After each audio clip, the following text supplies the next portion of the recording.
All right, so thanks for being here today. Really appreciate you coming out.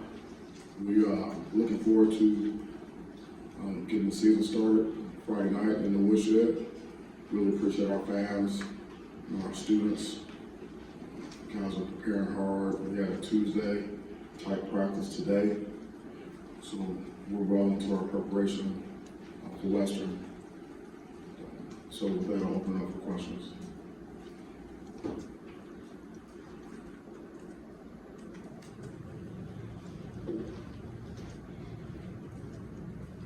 I was wondering where you're at with the kicker situation, with adding Ben, and kind of what you think of those guys in that room overall heading into the opener.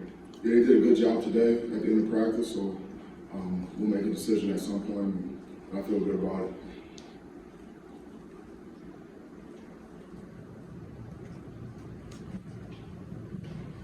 Yeah, you know, you guys had you said you were going to do kind of a little walkthrough on Friday. Did you end up doing that kind of a mock game sort of environment? What do the guys get from that when they haven't been out there maybe for a year trying to replicate everything in their mind again? Yeah, we had a fast Friday type practice, so we did go fast, and then we shifted to the mock game. It's just basically going through our kind of our routine when we get to the stadium, and then how we go out for warm-ups, and how we flex, and where we go in our position groups for pregame warm-up and things like that. You know, how we handle like the one-on-one 7-on-7 team periods pregame, and then how we come out of the tunnel, and then we get some scenarios and situational things. Just talking through offense, defense, special teams. How we come out for halftime, things like that. And I know we've joked about it with Peyton a little bit, but is there anything to that about him sort of being able to help you guys a little bit, just with first-year coordinator, obviously his dad? Is that something where him and Scotty sit down in the summer and have lunch or something, or is he helping you guys out in defensive meetings or defensive meetings or anything like that this week at all? No. Mel, just obviously this is now the third year. I feel like every year there's a little different kind of feeling. The first year was obviously a little bit different. Going into the second year, no one really knew much, but now the expectations feel like they've been ramped up so much after the way last year. Do you sense a different feel from these guys? Like there's, there's not an unknown. Now they know, hey, we've gotten to this point, and now we expect to be at a certain point. Do you sense that from them going into From our players? Yeah. Well, I mean, it's the expectations from the outside have really ramped up, so to speak. And like we're ranked going into the season, and there's an expectation for us, to be a good football team and things like that, and to be able to win games. Where a year ago we weren't ranked, we were picked to be one of the worst 5 teams in the country and things like that. So it's really the external expectations, I think, have shifted. But you would see that really affect the guys that much based on what those external expectations are? Well, it's really, we have standards and we have expectations for ourselves, and they're high, and that hasn't changed. Now that you're heading into game week, where do you see the biggest growth from Peyton? Really leadership. Really, not just leading by example, but being more vocal with his teammates, not just on the offense, but the defense as well. He's really grown in that regard, and I'm really proud of him.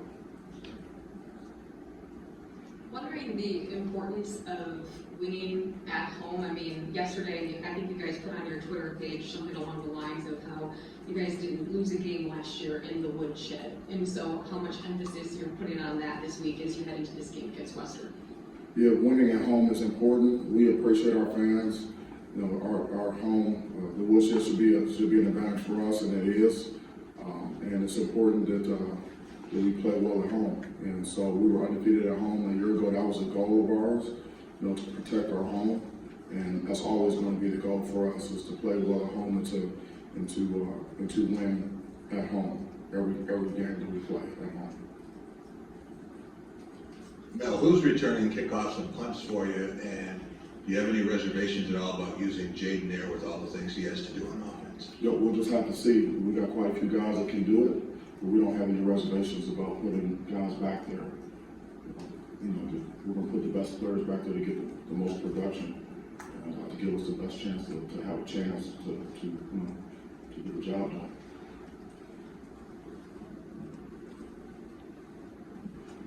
After last year, you came in with a lot of different changes, a lot of different, I guess, players, you know, things that people from the outside didn't see. What did you learn from that? Do you have to go into a game, one in particular, kind of keeping things quiet and keeping things close to the vest for changes you make, for whatever other reason there might be injuries or growth? I mean, do you consciously think about that this week? You know, I'm not letting too much out. Well, I mean, we don't want to help our opponents, and I try to answer the question as best that I can, but I'm always going to do what's best for the green and white.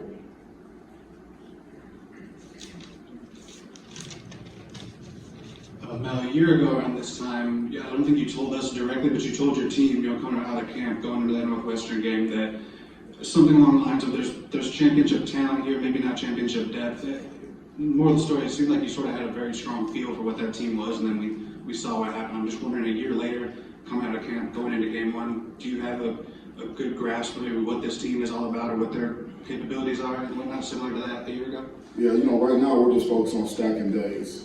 Again, we've already stated what our goals are for the season, and we're just stacking days. And we have a process that we go through throughout the week, so it was a Tuesday type practice for us, which was full pass, and it was a physical practice, and we competed. We did mostly scout work, but we did have a couple good on good periods, which we're going to go and grade the film. But it's really right now. So we have one game.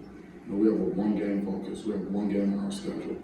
And we're working the stack days in preparation that we can go out there and put our best foot forward and have a chance to win the football game.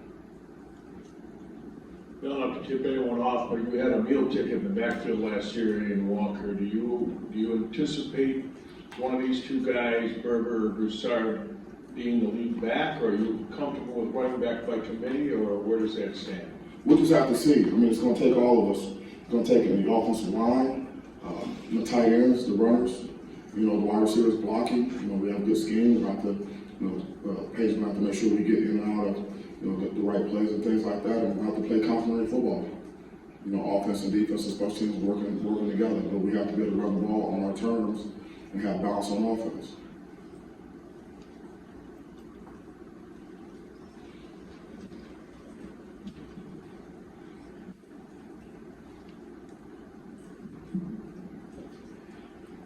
Kind of back to what I was asking a little bit about, when it comes to a week one game plan, when there is, and not just for you, but obviously Western has a new coordinator and there are things that aren't there. How do you as the coach approach that? When you kind of alluded to it a little bit last week that it's a rules game, but when you get into game week, what does that rules game mean?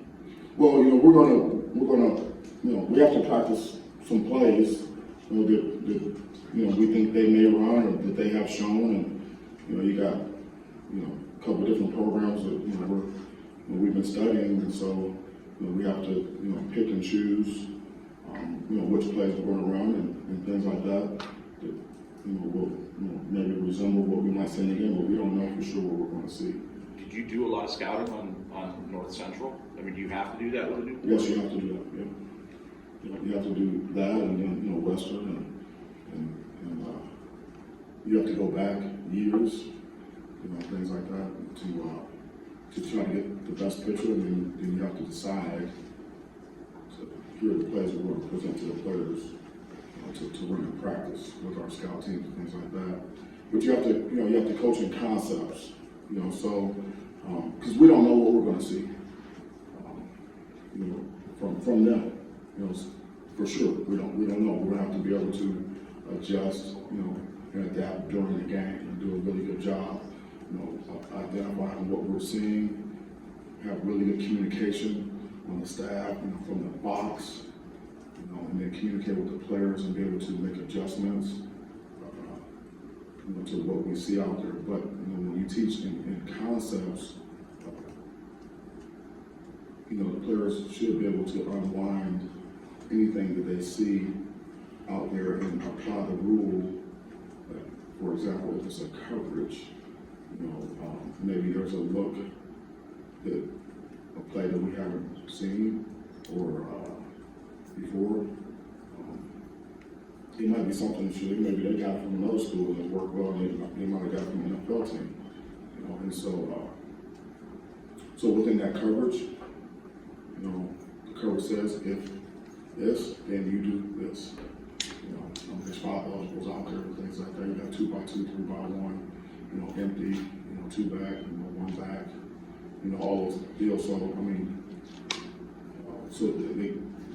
those plays fit into some type of category, and then you apply the rule that you have for that coverage or that front or that blitz, that pressure. You apply the rule to that category of plays, and that's what makes it a rules game.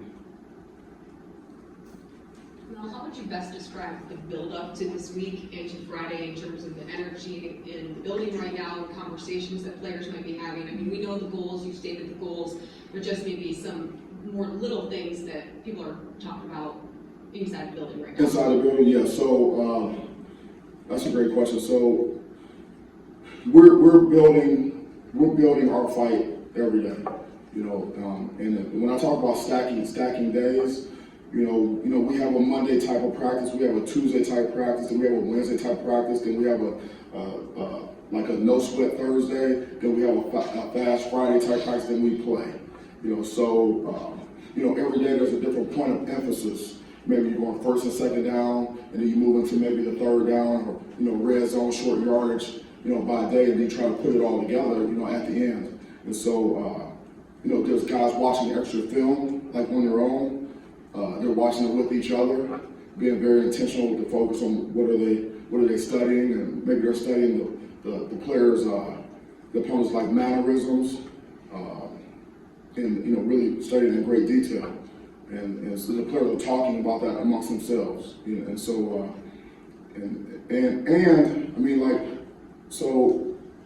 holding each other accountable is a big deal. Like during the week in preparation, making sure everyone's doing what they're supposed to do in preparation for the game. You hold yourself accountable, you hold your teammates accountable, and making sure that we're keeping the train on the tracks and we're staying focused on the task at hand. Like we have one game, so you got older guys, more veteran guys who get it and say, hey, listen, we've got one game. We're playing at home. It's the first game. It's the first game of the season. But listen, it's Tuesday, so we got to focus on Tuesday. Be where your feet are. We're not going to look too far ahead. We know when the game is. We know the date, the kickoff time, so we know that. But what do we have to get done today? And that includes rest and recovery. That includes like nutrition, treatment, film study, things like that. And guys, keeping each other focused on the task at hand. And that's really what we're talking about. School starts tomorrow, and so we're going to have a higher level of focus, because that's another variable, and you always want to eliminate distractions. But we practice in the morning, so we should be able to mitigate some of those distractions with that. But it's a collective effort. Everyone has a role to play in preparation. You got the scout team guys. You got the first and second team. You got guys that are going back and forth. And so, whatever that role is, you got to do your job in practice. If you're on the scout team, you got to give us a great look. If you're on the first and second team, make sure you study the opponent. Make sure the scout team is giving you the right look. If the guy's not running the route properly, you got to tell the guy that's not how they run it. That's not what they've seen that's not what they've shown on tape. You got to run it like this. So this the intensity of the preparation is really what the key to the deal is. Everything else is just noise. For us, everything else is just noise. Again, we appreciate our fans. We appreciate our student section. We obviously guys are looking forward to playing because we've been practicing against each other this whole time, but we can't get ahead of ourselves because we have to be ready to play a great football game, 60 minutes, one play at a time, 6 seconds of play, and staying neutral and always playing the next play. We have to practice that way. So everything we're talking about in the building are those things. we're not talking about anything else because there's nothing else. There's nothing else that we can control. Only thing we can control is our behavior. You know, how we behave, our actions on a day-to-day basis, which are a result of the choices and decisions that we make, and those things create the outcomes. You know, and so that's the chatter, that's the talk. All the other stuff is just really noise for us right now. Mel, is this week where Peyton is in a kind of unique position of his dad being over there? Is it a challenge for him at all, or is he the kind of guy that's been around enough and is focused enough where maybe that doesn't affect him at all this week, you think?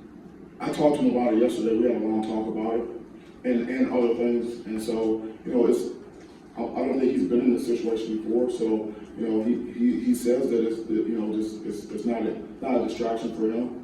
You know, and so, but I mean, it's a human performance business. You know, so that's his dad, right? So, you know, so we have to address it. You know, and talk about it, and then you know how we're going to handle it. You know, and we talk about that in detail. We're going to continue to talk about that, just like we would anything else. You know, because and I believe discipline is 85% anticipation. You know, and discipline is doing what you're supposed to do, when you're supposed to do it, the way you're supposed to do it, and understand why it's important to do it that way. So for him to have a disciplined football game and to prepare with discipline, you know, we have to anticipate these things and say, okay, well, here are some of the scenarios. Here are some situations. Here are some of the feelings that you might have. Like, so how are we going to handle those things? Okay, and what's our process for that? How are we going to think mental conditioning? So we address that, and we're addressing other things with guys as well. You know, there's some guys, it's their first game, you know, in the bullshit. You know, so we need to address that. Hey, Mel, right over here. I was wondering, you're 20 practices or so into the fall. What you've seen from the offensive line, particularly the younger guys that haven't played in the game, and they're obviously going to have to be part of the mix this year. Yeah. So I mean, Coach Cap is relentlessly and ruthlessly coaching those guys. You know, so I see improvement from those guys. I see them developing, and being able to play with the conditioning that we need to have as a base, so we can compete hard and for 60 minutes. You know, and know what to do and play with the edge that we need. And strain. Move people in the run game. Sustain. And get the job done in the pass game and play hard. So I see guys, developing and being coached really hard and with, very high standards. And, for our whole program, we talk about it all the time. I mean, it's standards over feelings, standard over feelings. And, it's so when we're in the meeting room, when we're on the field, it doesn't matter who it is, there's a standard of performance. And we don't care how you feel, it's just a matter of how we have to get these things done. You can't be offended, when you're being coached up. And I see a very coachable group, which is good to see. It's really, really good to see. That's how you have a chance to get better. Give us a chance to reach our full potential, out there. But I mean, hey, we're expecting, like I told these guys today, I said, listen, and we told them yesterday, look, we are going to, whatever we've seen on film from these guys, like we're watching the film and whatever we've seen, like when they're personnel their film, they're going to be better than that. They're going to be way better than that. They're going to be more intense than that. They're going to be stronger than that. They're going to be faster than that. They're going to be more physical than that. So, that's our focus is like, so we're expecting, we have to play our fannies off. That's our preparation, that's our mindset to go out there, and so we're like practicing. We're not really thinking about all this other stuff. And so with the offensive line, like we're trying to get their pads down lower, and move people more and be more physical and finish more plays and strain more and run and chase the ball and play through the echo and whistle.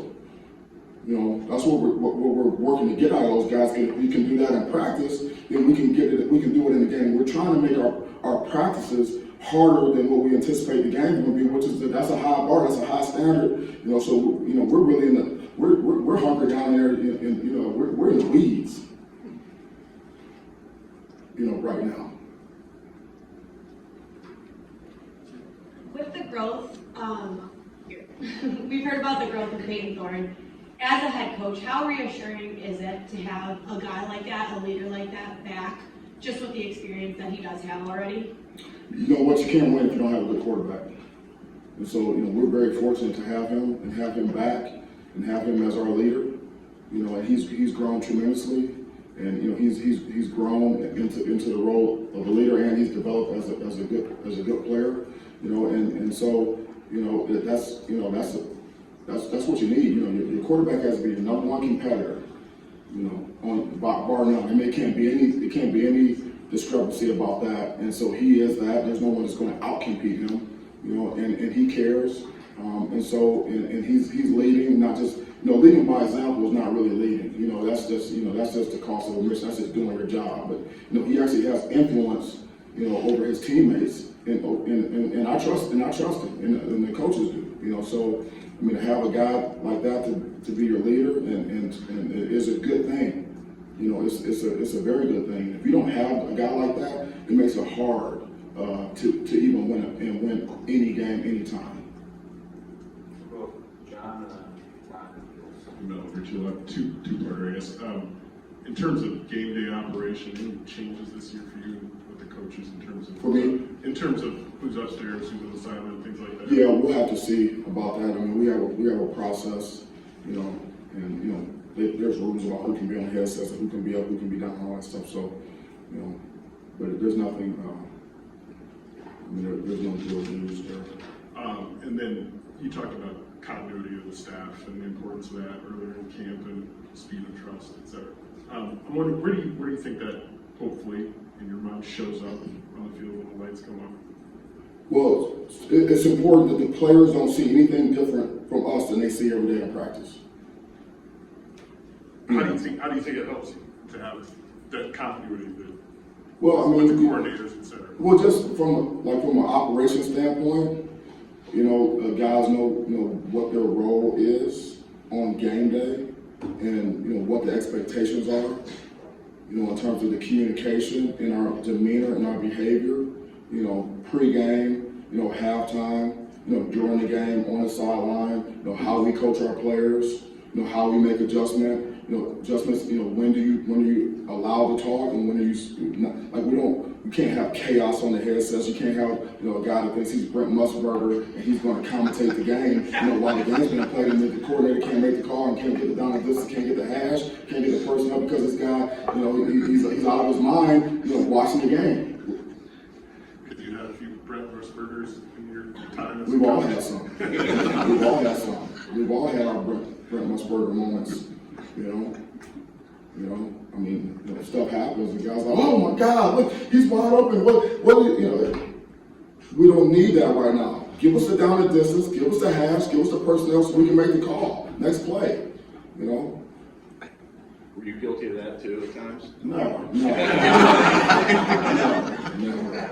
Calm, cool, collected, just like I am in the press conference.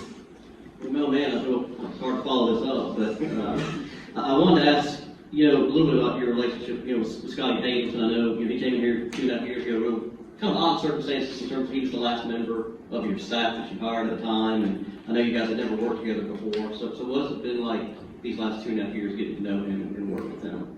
Yep. It's always good to hear that southern drawl a little bit. Well, thank you. Tom has had to comment on it too, so I feel like all the coaches need to get know him. Yeah, no doubt. Scotty's a great football coach, and he's a great man, and he's a good staff guy. He's a good colleague. He's a good teammate. And he cares. About the players and about his staff. The guys around him, the support staff. He treats everyone like $1 million. And regardless of what your title is and things like that, he's a hard worker. He's a bootstrapping guy. He believes in rolling sleeves up, hard work. He's attention to detail. No stone unturned type guy. He brings a tremendous amount of energy, like every single day. And he lives and dies with the players. And that's and he's smart. The guys like his intelligence is like through the roof. And he works and he's humble and hardworking, you know, with that. So, I mean, he's a good teacher, and the guy has a lot of experience. I mean, you know, and in this game, you know, in order to I think, to be able to coach at a high level, you have to have your butt kicked a few times, you know. And so you have experience, you know, like we've all had, you know, on the staff, you've been places and you've been on different staffs, you've seen a lot of stuff, college and pro, whatever, you know, and you know, had your butt handed to you a couple times, and then you have some success, you know, it puts you in a position to be able to coach these young guys, you know, and, you know, through everything, you know, and be able to lead, and that's what he is, he's a leader.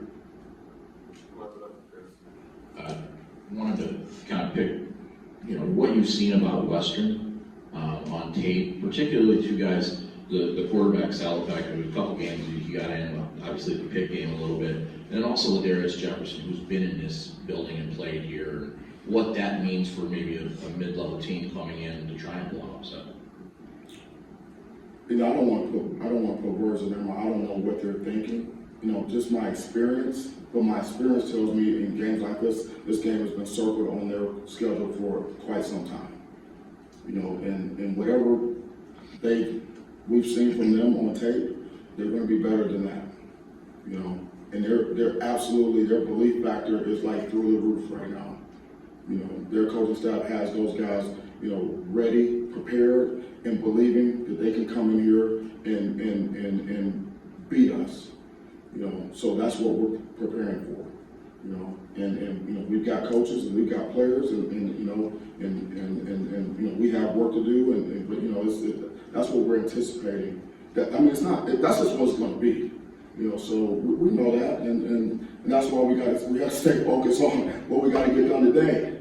You know, we can't be, you know, thinking about, you know, Friday night right now on a Tuesday. But it's a Monday, but this is a Tuesday for us, right?